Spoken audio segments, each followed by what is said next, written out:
Situation जो है वो बड़ी टेंस होती चली जा रही है। अब जब मैं ये वीलॉग कर रहा हूँ तो इससे जो अगला वीलॉग होगा तो वो उस वक्त होगा जब एहतजाज शुरू हो चुका होगा, क्योंकि अब चंद घंटे बाकी हैं और सुबह से एहतजाज का आगाज़ हो जाएगा। एतवार 24 नवंबर ये पाकिस्तान की तारीख का एक यादगार दिन होगा और उसकी वजह यह है कि पाकिस्तानियों के पास एक बहुत बड़ा मौका है कि वो अपना हक हासिल कर सकते हैं और एस्टेब्लिशमेंट और उसके गलत फैसलों को हमेशा के लिए शिकस्त दे सकते हैं। पाकिस्तान तहरीक इंसाफ ने एक हंगामी मीटिंग की है। उस मीटिंग के अंदर जो चीज़ें तय हुई वो मैं पहले आपके सामने रख दूँ।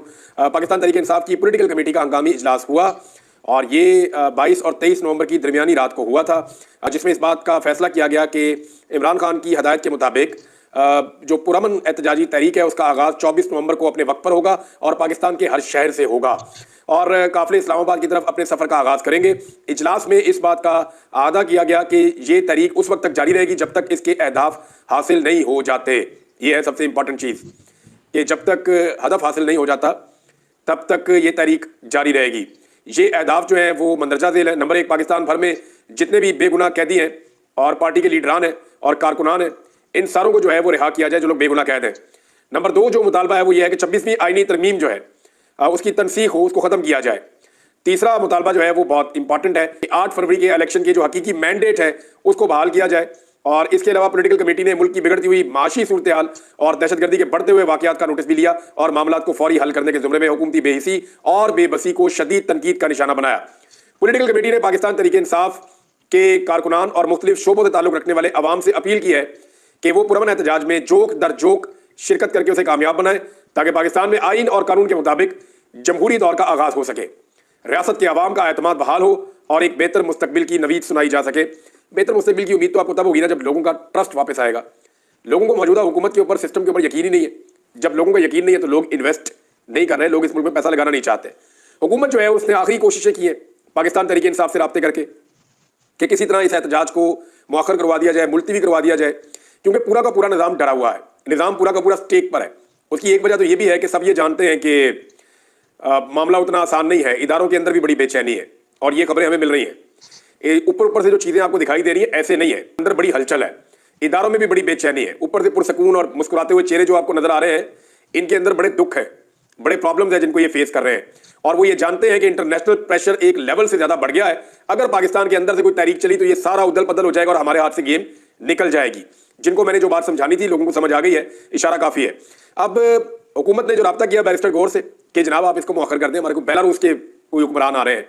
अच्छा, बेलारूस हमने पहले कभी सुना भी नहीं, पाकिस्तान को देना क्या है। बहरहाल आ रहे हैं तो बड़ी अच्छी बात है, हमारे मेहमान है वो आए। पाकिस्तान तहरीक इंसाफ ने एक सड़क से जाना है सीधा और एक डी चौक में पहुंचना है, वहाँ उन्होंने एहतजाज करना है। तो वो तो मेहमान आ सकते हैं, वो हेलीकॉप्टर पर आएंगे, बड़े आराम से पहुंचेंगे, अपना इंजॉय करें, अपनी एक्टिविटी देखें। मेहमानों को तो कोई कुछ नहीं कह रहा, उनको तो वेलकम करती है सारी पाकिस्तान की कौम। हम तो इस हवाले से पाकिस्तानी कौम बड़े ज़बरदस्त लोग हैं। तो ये तो हुकूमत ने खुद ऑप्शन लिया कि सारा कुछ बंद कर दिया। बहरहाल बैरिस्टर गौर ने कहा जी कि मैं अपनी पार्टी से पूछ के आपको बताऊंगा।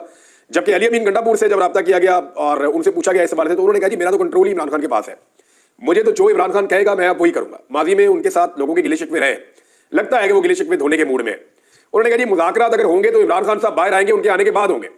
इमरान खान साहब बाहर आ जाए, वो आगे बताएं, फिर मुज़ाकरात करेंगे। अभी कोई मुज़ाकरात नहीं है और मैं इस एहतजाज को नहीं रोक सकता, मेरा कंट्रोल इमरान खान के पास है। मामला वहीं जाके फंस गया जहां पे अक्टूबर में फंसा हुआ था, लेकिन अक्टूबर में लीडरशिप ने काम खराब कर दिया था। इस दफा देखते हैं क्या होता है। दूसरी एक खबर यह है कि धमकियां लगवाई जा रही हैं बहुत ज्यादा। हुकूमत दोनों काम कर रही है, एक तरफ रिक्वेस्ट करती है, मिन्नत करती है, पांव पकड़ती है, दूसरी तरफ हुकूमत धमकियां भी लगाती है। अब धमकियां लगाने के लिए जो बंदे एस्टेब्लिशमेंट ने रखे हुए वो फैसल वाला टाइप के हैं, कुछ जर्नलिस्ट भी है हमारे। अब वो आगे धमकियां लगाते हैं कि लोगों को बहुत मारेंगे, बड़ी फैंटी लगाएंगे, इस तरह मारेंगे, खाले उधेड़ देंगे, ये करेंगे वो करेंगे। और बेशर्मो बेगैरतो जाके दहशतगर्दों को धमकियां लगाओ। बेशर्म लोगों जाके धमकियां लगानी है तो उनको लगाओ जो पाकिस्तानियों का खून बहा रहे हैं। तहरीक इंसाफ ने कितने बंदे मारे हैं आज तक? कोई बंदा नहीं मारा। तहरीक इंसाफ के अपने बंदे मारे गए हैं कई। अभी दोबारा कल परसों एक और आदमी जो है वो बेचारा अपने घर में था, उसके ऊपर अटैक किया, वो भाग रहा था, उसको मार दिया पकड़ के। तो लगातार पाकिस्तान तहरीक इंसाफ का खून बहा है। ये वो दहशतगर्द जमात नहीं है, पाकिस्तान की एक पॉलिटिकल पार्टी है। आप इससे मुज़ाकरात भी करना चाहते हैं, दरखास्तें भी आप इनसे करते हैं और फिर आप इनको धमकियां भी लगाते हैं। भाई धमकियां लगानी तो पाकिस्तान के दुश्मनों को जाके लगाओ, वहां तुम चुप हो जाते हो, वहां तुम्हारी आवाज नहीं निकलती, वहां तुम कुछ कर नहीं सकते। जब मारोगे अपने लोगों को मारोगे क्या? ये जो फैसल वाला धमकियां लगा रहा है किसके भी आप पे लगा रहा है? ये जो बाकी लोग धमकियां लगा रहे हैं किसके भी आप पे लगा रहे हैं? क्या रियासत पाकिस्तान को वो ये चाहते हैं कि वो पाकिस्तान के शहरियों को ही मारे, बस दहशतगर्दों से नहीं लड़ना, मुकाबला नहीं करना दुश्मन का? तो वहां पे इनकी जुबान बंद हो जाती है। जो धमकी लगानी है अपने लोगों की लगानी है इन्होंने। अब इसके बाद जो है मोहसिन नकवी ने एक और स्टेटमेंट दिया। उसने कहा जी हम मजबूर हूं और इस्लामाबाद हाई कोर्ट के हुक्म का पाबंद हूं। اور اسلام آباد کا ہائی کورٹ جو ہے اس کا حکم ہے کہ اسلام آباد میں کوئی احتجاج نہیں ہوگا تو اس کی اجازت نہیں دیں گے. اور بھائی اسلام آباد ہائی کورٹ کا حکم کیا ہے, اس کی کیا حیثیت ہے؟ ابھی اسلام آباد ہائی کورٹ نے بار بار حکم دیا, آگے اسلام آباد ہائی کورٹ میں معذرت بھی کی, پھر بھی عمران خان سے ملاقات نہیں کروا رہے عمران خان صاحب کی پارٹی کے لوگوں کی. جوتے کے نوک کے اوپر رکھا ہوا ہے صرف اڈیالہ جیل کے عملے نے اسلام آباد ہائی کورٹ کا حکم. ادھر وزیر داخلہ اتنے اچھے بن کے دکھا رہے ہیں. ہائی کورٹس کی اور ججوں کی عزت آپ نے خود ہی ختم کر دی ہے. جب بھی کبھی کوئی جج غیرت میں آئے گا اور آگر کہے گا جی میرا حکم کیوں نہیں مانا, تو اس کے سامنے 100 مثالیں پیش کی جا سکتی ہیں کہ جناب آپ نے 40 دفعہ کہا کہ عمران خان کو ملواؤ, انہوں نے نہیں ملوایا. آپ نے فلاں کام کہا, انہوں نے نہیں کیا. آپ نے اس کو چھوڑنے کو کہا, انہوں نے نہیں چھوڑا. آپ نے کہا اس کو ٹریول کرنے دو, انہوں نے نہیں کرنے دیا. ہزاروں ایسی چیزیں کی گئی ہیں کہ اسلام آباد ہائی کورٹ یا سپریم کورٹ اب عدالت کا حکم ماننا ہے تو جاؤ جا کے مخصوص نشستیں پاکستان تحریک انصاف کو دے دو. تحریک انصاف کی مخصوص نشستیں ہیں نا, وہ ان کو دے دی جائے. عدالت کا حکم ماننا ہے تو جو تحریک انصاف کے لوگ ہیں ان کے ایفیڈیوٹ کے مطابق ان کو تحریک انصاف کا ثابت کیا جائے. عدالتی حکم انہوں نے صرف وہی ماننا ہوتا ہے جہاں پہ انہوں نے فسطائیت, جبر اور ظلم کے لیے عدالتی آرڈر کا سہارا لینا ہوتا ہے. اور احتجاج احسن صاحب نے کہا ہے کہ جی عدالت جو ہے نا دفعہ 144 نہیں لگا سکتی. یہ جج کا اختیار ہی نہیں ہے کہ وہ پرامن احتجاج کو روک سکے یا اس سے منع کر سکے. اس کی وجہ یہ ہے کہ یہ آئین پاکستان کے اندر یہ حق موجود ہے اور اس حق کو چھینا نہیں جا سکتا. اب ایک اور چیز ہے ناظرین, وہ میں آپ کے ساتھ شیئر کرتا ہوں کہ اور کسی کو یقین ہے یا نہیں ہے.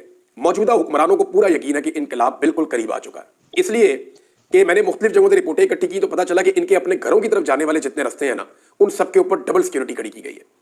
وہاں زیادہ کنٹینر پہنچائے گئے ہیں, وہاں زیادہ رکاوٹیں لگائی گئی ہیں. یعنی ان کو اس بات کا آئیڈیا ہے کہ کسی وقت بھی پاکستان میں انقلاب آ سکتا ہے. یہ اس کو روکنے کی پوری کوشش کریں گے, پوری ریاستی مشینری کو استعمال کریں گے, پولیس کو استعمال کریں گے, اداروں کو استعمال کریں گے. لیکن جو اداروں کے اندر لوگ کام کرتے ہیں, کیا ان کے بچوں نے بھی انہی حکمرانوں کے بچوں کا غلام رہنا ہے؟ وہ اس بات کو سوچ لیں. انہوں نے تو اپنی زندگی میں غلامی کر لی ہے, لیکن اگر آج پاکستان کے عوام آپ کی غلامی ختم کرنے کے لیے نکل رہے ہیں اور آپ کے بچوں کے مستقبل کے لیے نکل رہے ہیں, تو کم سے کم اس بات کے اوپر غیرت کھائیے اور عوام کا رستہ روکتے ہوئے اس بات کا احساس رکھیے گا کہ وہ آپ کے بچوں کے مستقبل کے لیے نکلے ہیں. مجھے اچھی طرح ایک بات یاد ہے, مجھے وہ اٹھا کر لے گئے نا یہ اینٹی کرپشن والے, منہ پہ کپڑا ڈال کے رات کو. وہاں جا کے ان کا کوئی سینئر آفیسر تھا, وہ آ گیا, ڈائریکٹر تھا, وہاں مجھے باندھ کے بٹھایا ہوا تھا. وہ مجھے آ کر کہتا ہے کہ عمران بھی اپنے بچوں کا سوچے. میں نے کہا میں تو تیرے بچوں کا بھی سوچ رہا ہوں بھائی, میں صرف اپنے بچوں کا تو نہیں سوچ رہا. تو وہ بندہ چپ ہو گیا. پھر اس نے مجھے کہا کہ یار ہم آپ کو ڈیزرو نہیں کرتے, ہم لوگ بڑے برے لوگ ہیں. میں باہر سے بڑے خواب دیکھ کر آیا تھا اس ملک میں کہ میں تبدیلی لے کر آؤں گا, میں سرکاری نوکری کروں گا, انصاف کروں گا, اور ہم نے کچھ بھی نہیں کیا. عمران بھائی سیریسلی ہم نے اس ملک کو برباد کر دیا. یہ اس بندے نے مجھے بات کی تھی. بہرحال ان کو پورا یقین ہے کہ انقلاب دستک دے رہا ہے اور بہت قریب پہنچ گیا ہے. اسے کچلنے کے لیے پوری ریاستی مشینری اور وسائل لگا رہے ہیں. اتنے ڈرے ہوئے ہیں کہ اپنے گھروں کی طرف آنے والے رستے سب سے زیادہ انہوں نے بند کیے ہوئے, پورا بندوبست وہاں لگایا ہوا ہے. یہ جو میچ ہے نا اس وقت 24 نومبر والا, یہ میچ عمران خان بغیر ڈرے کھیل رہا ہے. عمران خان ایک بات کرتے ہیں نا کہ جو ٹیم ہار کے ڈر سے میدان میں اترتی ہے وہ جیت نہیں سکتی, اور یہ ٹیم جو ہے وہ ہار کے ڈر سے میدان میں اتر رہی ہے. حکومتی ٹیم اس وقت ہارنے سے ڈر رہی ہے اور ان کا بندوبست یہ بتا رہا ہے. تو ڈری ہوئی ٹیم جیت نہیں سکتی. عمران خان کے پاس کھونے کے لیے ہے کچھ نہیں. دو اسٹیٹمنٹ آپ کے سامنے رکھتا ہوں, آپ کو آئیڈیا ہو جائے گا. ان دونوں کو آپ جوڑ کر دیکھیں, آپ کو آئیڈیا ہو جائے گا اس کے دماغ میں کیا چل رہا ہے. عمران خان نے ایک اسٹیٹمنٹ دیا کہ یا تو میں مارا جاؤں گا یا جیت جاؤں گا. اس کا مطلب ہے اس نے اپنا سارا کچھ داؤ پہ لگا دیا. عمران خان کے پاس اور کچھ داؤ کے اوپر لگانے کے لیے نہیں ہے. اس نے اپنی جان بھی داؤ پہ لگا دی ہے کہ یا تو میں مارا جاؤں گا یا جیت جاؤں گا. دوسرا اسٹیٹمنٹ اس نے کہا تھا کہ میری آزادی کا فیصلہ پاکستان میں ہوگا. یعنی عمران خان نے اپنا سارا کچھ داؤ پر لگا کر پاکستان کے عوام کے ساتھ اپنی امیدیں باندھ لی ہیں کہ جب میں نے تو اپنا سارا کچھ داؤ پہ لگا دیا, میں نے اپنے حصے کی مار بھی کھا لی, بلکہ زیادہ مار کھائی ہے, لیکن میں نے بھروسہ اللہ رب العزت کے بعد اپنی عوام کے اوپر کیا ہوا ہے. وہ باہر کسی کو نہیں کہہ رہا مجھے چھڑاؤ, کوئی ڈیل نہیں کر رہا, کسی سے رابطہ نہیں کر رہا. وہ ایک ہی بات کر رہا ہے کہ میری پبلک فیصلہ کرے گی, یہ بند کمروں کے فیصلے نہیں ہوں گے. تو اب عوام کے اوپر ڈیپینڈ کرتا ہے کہ ایک آدمی جس نے عوام کے لیے قربانی دی ہے, کیا عوام اسے اکیلا چھوڑ دیں گے؟ مجھے ایسا نہیں لگتا, کیونکہ حکومت کی جس قسم کی ٹانگیں کانپ رہی ہیں یا جیسی وہ حرکتیں کر رہے ہیں, اس سے تو ایسا لگتا ہے کہ حکومت کو اس بات کا آئیڈیا ہے کہ عوامی سیلاب آ رہا ہے. دوسرا ایک اور بڑی انپارٹنٹ چیز ہے, میں آپ کو مثال دے کر سمجھا دیتا ہوں. جب کرکٹ کھیلتے تھے نا تو کھلاڑیوں کو لینے کے لیے جاتے تھے, ایک دو لڑکے ایسے تھے جو صبح صبح سوتے ہوئے بن جاتے تھے. ان کو اٹھاتے رہو, دروازہ کٹاتے رہو, دروازے نہیں کھولتے تھے. ایک دن ہم نے کیا کیا کہ باہر سے تالا لگا دیا. وہ اندر سے دروازہ نہیں کھول رہے تھے, ہم باہر سے تالا لگا کے چلے گئے. اس کے بعد انہوں نے دوبارہ کبھی ایسی حرکت نہیں کی. تو یہاں پہ حکومت نے اندر سے کنڈی لگا دی ہے اسلام آباد کو سارا بند کر کے نا, اور ان کو یہ نہیں پتا انہوں نے اسلام آباد اور لاہور کو بند کر کے اندر سے تالا لگا دیا ہے یا کنڈی لگا دی ہے. تو لاہور کے اندر 1 ملین سے زیادہ ووٹ پڑا ہے پاکستان تحریک انصاف کو. اگر لوگ لاہور کے اندر نکل آئے تو آپ کو بھاگنے کا راستہ بھی نہیں ملے گا جو آپ نے بلاکیج لگائے ہوئے ہیں. اسی طرح اسلام آباد کے اندر آپ نے 30-35 ہزار بندہ اکٹھا کیا, پولیس والا زیادہ سے زیادہ 3 لاکھ تو ووٹ پڑا ہے پاکستان تحریک انصاف کو. اور تحریک انصاف کے ورکر بڑی تعداد میں اسلام آباد میں پہنچے بھی ہوئے. انہوں نے کال دے دی ہے کہ وہ 0 پوائنٹ سے شروع ہو جائیں گے اپنا احتجاج کرنے کے لیے, ڈی چوک کی طرف وہ جائیں گے. تو اب جناب حکومت نے اندر سے کنڈی لگا دی اسلام آباد کے. اگر پاکستان تحریک انصاف باہر سے کنڈی لگا دے اور اگر باہر بیٹھ جائے تو اس حکومت کے ساتھ کیا ہوگا؟ جو ہوگا وہ میں آپ کو بتاتا ہوں, لیکن پہلے آپ وزیر خزانہ کا اسٹیٹمنٹ دیکھیں. پاکستان کا وزیر خزانہ जिसका ताल्लुक किसी पॉलिटिकल पार्टी से नहीं है, नून लीग ने उसको सेनेटर बनाया, एस्टेब्लिशमेंट का वो आदमी है, उसने बताया कि एक दिन का अगर एहतजाज होता है और शहर बंद होते हैं तो उसका नुकसान 190 अरब रुपए होता है। 190 अरब रुपए का नुकसान होता है एक दिन अगर शहर बंद हो जाए। ये बंदिश पाकिस्तान तहरीक इंसाफ ने नहीं की। तहरीक इंसाफ ने एहतजाज करना था डी चौक में, आप पारा मार्केट खुली होती, कोई फर्क नहीं पड़ता, बाकी सारे जितने मरकज हैं वो खुले होते, पूरा रावलपिंडी खुला होता, पूरा लाहौर खुला होता, लोग अपना काम कर रहे होते। तो पाकिस्तान तहरीक इंसाफ ने को पहिया जाम या हड़ताल की कॉल तो नहीं दी थी ना, उन्होंने तो इस्लामाबाद में एहतजाज की कॉल दी थी। इस्लामाबाद को, लाहौर को और बाकी शहरों को, पूरे पाकिस्तान को बंद किसने किया? सारे पाकिस्तान को बंद किया इस वक्त मौजूदा हुकूमत ने। तो 190 अरब रुपए रोजाना का जो नुकसान है वो कौन कर रहा है? हुकूमत खुद कर रही है, क्योंकि हुकूमत ने अपनी चॉइस के तहत पूरे पाकिस्तान को बंद कर दिया है। अब वो ये कहते हैं कि जीडीपी को मिला ले, टैक्स को मिला ले, जो एक्सपोर्ट्स हैं उनको मिला ले, अगर सारी चीजों को इकट्ठा करें तो हम आपको बिल्कुल दुरुस्त तखमीना बता रहे हैं, आदाद शुमार के मुताबिक ये 190 अरब रुपए रोजाना का नुकसान बनता है। और ये नुकसान एक दो दिन से ज्यादा बर्दाश्त नहीं कर सकता पाकिस्तान, ये उन्होंने कहा।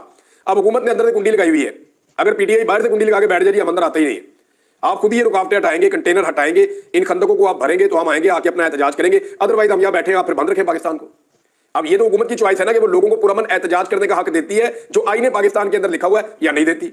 अगर हुकूमत आईने पाकिस्तान के अंदर लिखा हुआ पुरअमन एहतजाज अवाम को नहीं करने देती तो फिर हुकूमत जिम्मेदार है कि रोजाना 190 अरब रुपए का नुकसान हो रहा है, और ये पाकिस्तान, इसका खुमियाजा पाकिस्तान भुगतेगा। फॉर गॉड से हुकूमत को समझना चाहिए, इस बात को अंडरस्टैंड करना चाहिए कि इससे वो निकालेंगे क्या, इससे तो काम और खराब करेंगे वो। देखिए एक चीज बड़ी क्लियर है कि इस दफा अगर ये माफिया बच गया ना तो फिर इनको एक दफा फिर ऑक्सीजन मिल जाएगी, और फिर ये पाकिस्तान के फैसले बंद कमरों में करते रहेंगे, अवाम की राय के खिलाफ करते रहेंगे। यहाँ पे मईशत भी खराब होती रहेगी, महंगाई भी बढ़ती रहेगी, दहशतगर्दी भी बढ़ती रहेगी, करप्शन और लूटमार बढ़ती रहेगी, जबर और फस्ताइयत जो है वो इसी तरह जारी रहेगा। चंद को खानदानों की हुक्मरानी है, वो पहले भी चल रही है, आइंदा भी चलेगी।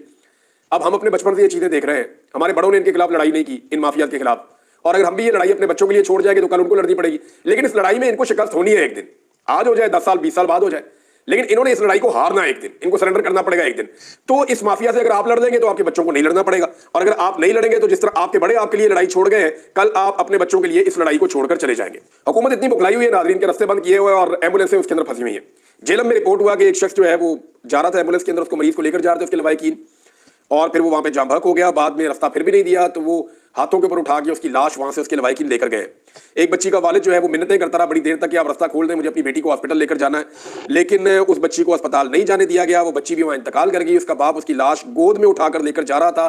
पाकिस्तानी मीडिया ने नाच नाच के बेशर्मी के घुंघरू तोड़ देने थे अगर ये काम किसी और जगह पे हुआ होता तो, क्योंकि ये मरियम नवाज की हुकूमत कर रही है, क्योंकि ये शहबाज शरीफ की हुकूमत कर रही है, और ये लोग मीडिया का पेट भरते हैं, मीडिया को पैसा देते हैं, लिहाजा मीडिया कुछ बोलने के लिए तैयार ही नहीं है। बेशर्मी की इंतहा है।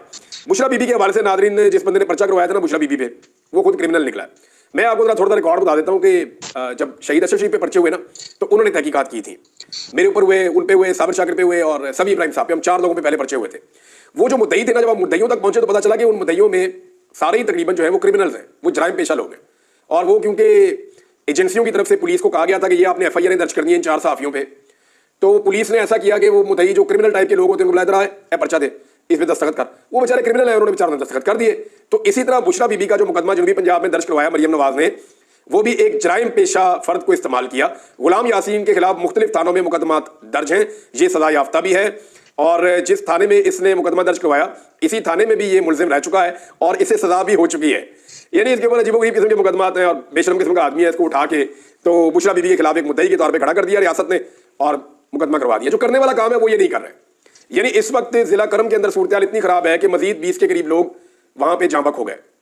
यानी पहले जो कुछ हुआ, रास्ते में जो एक टारगेट किलिंग हुई, दहशतगर्दी का वाकया हुआ, 45 लोग वहां पे जान से गए। उसके बाद अब जो है वो 18 से 20 लोग दोबारा रिपोर्ट हो रहे हैं कि वो जो झड़पें हो रही हैं, जो लड़ाइयाँ हो रही हैं, उसके अंदर इतने लोग जो है वो जांबक हो गए हैं। हुकूमत का वफद, खैबर पख्तूनख्वा हुकूमत का एक वफद हेलीकॉप्टर के ऊपर जा रहा था, उनके ऊपर भी फायरिंग हुई है और उनको वज़ीर आला ने भेजा कि जाओ जाके वहाँ पे रिपोर्ट तैयार करके वो हमारे साथ शेयर करो, हम देखें कि यहाँ पे अमन कैसे लाया जा सकता है। लेकिन सिक्योरिटी तो सारी उठा कर दे गए हैं इस्लामाबाद में, तवज्जो सारी इस्लामाबाद में है, इंटेलिजेंस का ऑपरेटर सारा काम कर रहा है इस्लामाबाद के एहतजाज को रोकने के लिए। तो फिर पारा चनार क्या बेचता है? पारा चनार के अंदर लोग थोड़ी हैं, वो तो जानवर ऐसे लगता है जो जान से जा रहे हैं, जो मारे जा रहे हैं। शायद वो पाकिस्तानी शहरी नहीं है। यानी मरियम नवाज ने थोड़े दिन पहले जो जुमला बोला था ना, जो फैसल वाडा के मुंह से रिपोर्ट हुआ, मैंने इरशाद भट्टी के उसमें पढ़ा तहरीर में, तो इनके सामने अवाम की इतनी औकात है। याद है इसने अरशद शरीफ का मजाक भी उड़ाया था, डेड बॉडी का। इनके दिल में इंसानियत नहीं है, इनके दिल में इंसानियत है ही नहीं। यानी चाइनीज को भी ये काम मुबैना तौर पे कि लोग तो मरते रहते हैं। यानी अंदाजा कीजिए आप, इतने बेहिस लोग हैं।